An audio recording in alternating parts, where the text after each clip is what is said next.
In this quick tip video, we will look at how to complete the SST referral form in BeyondSST. Begin by identifying your student in the BeyondSST student listing and select the three lines icon to access the forms for the student form library. You'll click on the SST referral form to open up and access the SST referral. Think of this page as the cry for help.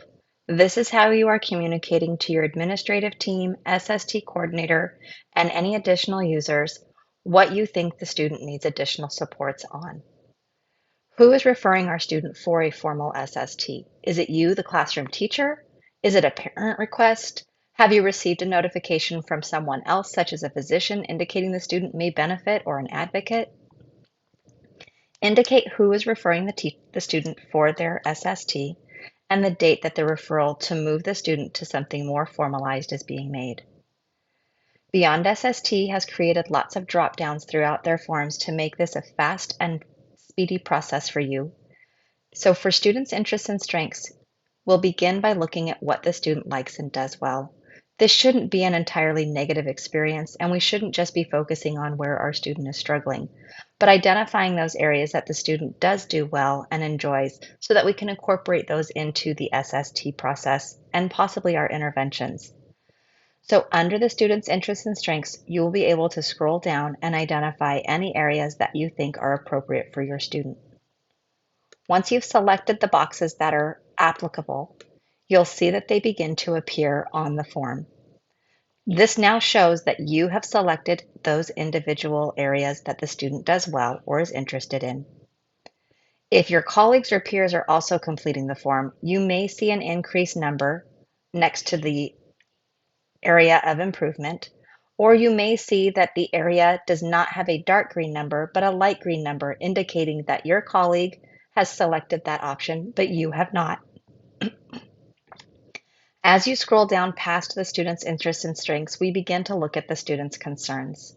Here you're able to identify if you have academic concerns for your student, if you have any kind of medical or health concerns for your student, if you have language or communication concerns for the student. Does your student have any motor area concerns? Is your student dealing with learning behaviors?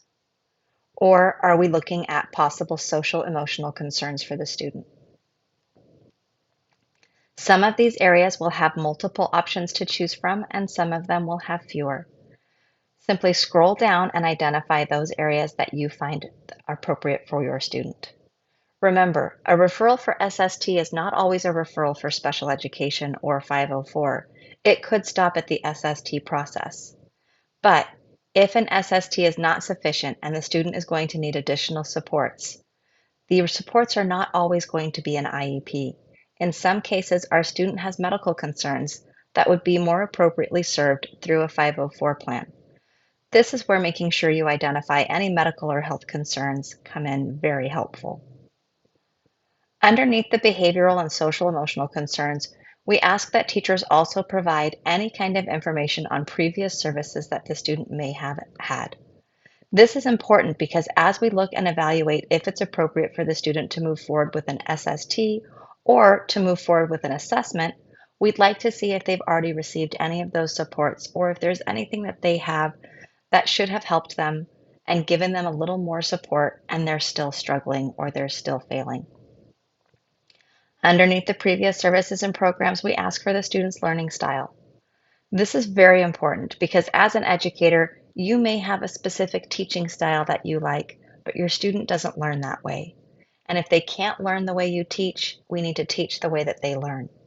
If your student is not a visual learner, then the beautiful anchor charts that are displayed in your classroom or the visuals that you've spent hours working on may not be the best resource or the best teaching tool for that student. You may need to find some kind of way to create an auditory lesson for that student or give that student some kind of active lesson where they can remember and retain. The other box allows for you to provide any kind of narrative information or data with regards to the checkboxes that you've selected up above. This form is not yet complete, but as a teacher, we do ask that you focus on everything above the previous academic history bar that you're seeing below. Everything underneath the previous academic history bar is bonus information, and if it's important and it plays a role in our next step decisions, we need this information filled out. But if this information is not going to impact our decision for the student, please do not feel that it is something that you must come through and complete. Unless your school or district has indicated that they want this filled out regardless, it is only important information if it is going to impact and affect our decisions throughout the next part of the SST process. If your student has been retained, we would like you to indicate that they were retained and what grade they were retained in. If your student has attended several different schools and you believe that their attendance is impacting their ability to learn, indicate to us that they have attended several different schools.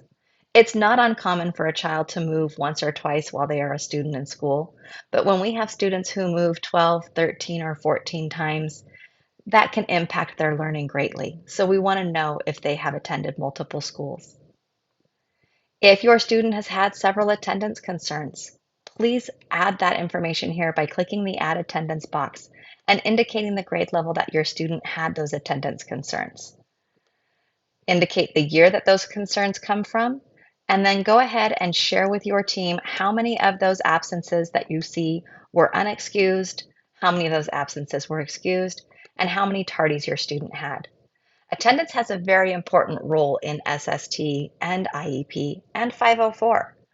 Students are missing quality first instruction when they're not in class, whether that be through an unexcused or excused absence or just coming to school 15 to 20 minutes late.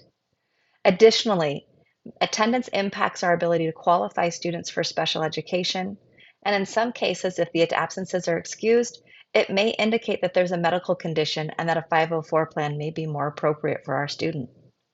If the student's attendance is not concerning, then please do not feel obligated to complete this. If you've noticed that there are several years worth of attendance data that could be beneficial and would help the team as they make their next steps decisions, continue to click the Add Attendance button to create new attendance years where you can document. Underneath the attendance is going to be student discipline history. Again, if your student does not have a strong discipline history that is impacting their learning, this is not a required field. But if your student does have several discipline incidents and those are impacting their ability to access their instruction, please take a moment to click the Add Discipline button and include how many days the student has been suspended and what year, the grade that the student was in. Remember, we were able to indicate if our student has been retained, so maybe this was a year that they were retained as well. You can add as many different discipline years as needed by clicking the Add Discipline button. Again, students who are suspended are missing that initial quality instruction. So we want to look at this information to identify if there's a root cause to the suspension and how we can work with the student. You'll also have the ability to indicate any information from statewide assessments, local assessments, by clicking on the Add button. In here, you're able to provide any details on their CASP test, any local tests or benchmarks that you're providing. If you choose not to type this information in, at the very bottom of the form, you do have the ability to add them as an attachment. Simply scan and attach their CASP results, take a screen grab of the benchmark that you've provided to the student. We're just asking that you give us the data that we need so that we can make the next step decisions as appropriate for our student. You'll also see a section for teacher-parent concerns. By clicking the Add Input button, you open up that parent concern or that teacher concern where you can identify if you are the teacher, your name, and any comments or concerns that you may have regarding the student and why we think it's appropriate to move to a more formal and structured SST. Or you can add another section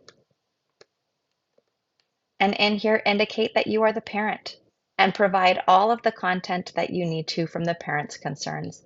Copy and paste their email, summarize their conversation. Once all of the information on your form has been completed, please make sure to click Save so that your SST coordinator or site administrator can see why you are asking for the student to move to a more formalized referral or more formalized intervention plan. These forms can be completed at any point in time during the student's SST process. They do not have to be on an SST, and you do not have to have site administrator approval to access and begin documenting on the SST referral form.